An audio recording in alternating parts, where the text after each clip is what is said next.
Polemik nafkah antara Sarwendah dan Ruben Onsu semakin memanas dan kini merambah ke masa lalu, mengungkap fakta mengejutkan seputar kondisi keuangan Sarwendah selama masih berstatus istri Ruben.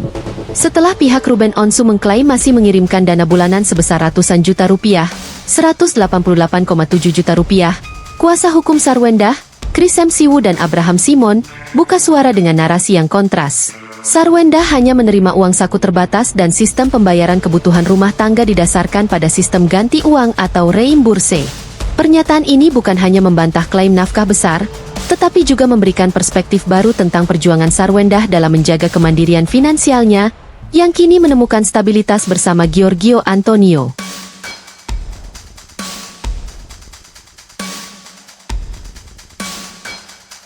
Kuasa hukum Sarwendah, Abraham Simon, mengungkapkan bahwa kondisi keuangan Sarwendah selama pernikahan jauh dari gambaran hidup mewah yang diduga publik. Menurut klien kami, pada masa perkawinannya dulu pun, sejak perkawinan sampai sebelum memiliki anak, klien kami diberikan uang saku untuk istri yang jumlahnya sangat terbatas, ujar Simon.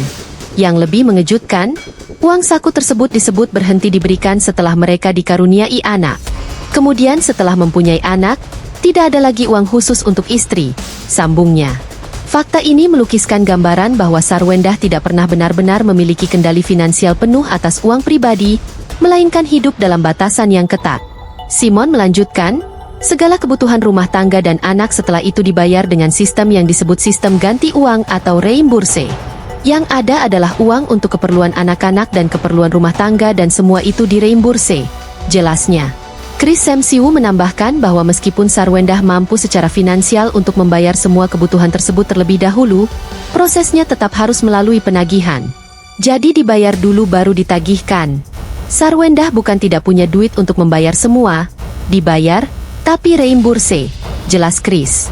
Chris menegaskan, sistem reimburse ini dilakukan tanpa paksaan, menunjukkan bahwa Sarwendah memilih jalur keikhlasan meskipun harus melalui proses yang rumit. Menanggapi klaim pihak Ruben Onsu tentang nafkah bulanan dengan nilai fantastis, sekitar 188,7 juta rupiah, kuasa hukum Sarwendah meluruskan bahwa nominal besar tersebut bukanlah jumlah yang diminta Sarwendah saat berumah tangga, melainkan kesepakatan resmi yang dibuat saat proses perceraian. Chris mengungkap adanya chattingan di mana Sarwendah sempat menawarkan pembagian biaya anak, mau kita bagi dua? Namun ditolak Ruben dengan klaim kesiapan, menurut Tereso tidak usah, saya yang tanggung semua. Simon menegaskan bahwa nominal ratusan juta tersebut adalah kesepakatan notaris pasca perceraian, yang lahir dari pernyataan kesanggupan Ruben sendiri, bukan tuntutan sepihak Sarwendah. Pengungkapan ini memberikan konteks baru atas semua drama Sarwendah. Pengalaman hidup dengan uang saku terbatas dan sistem reimburse membuat Sarwendah sangat menghargai stabilitas finansial dan kemandirian, yang kini ia cari dalam hubungannya dengan Giorgio Antonio.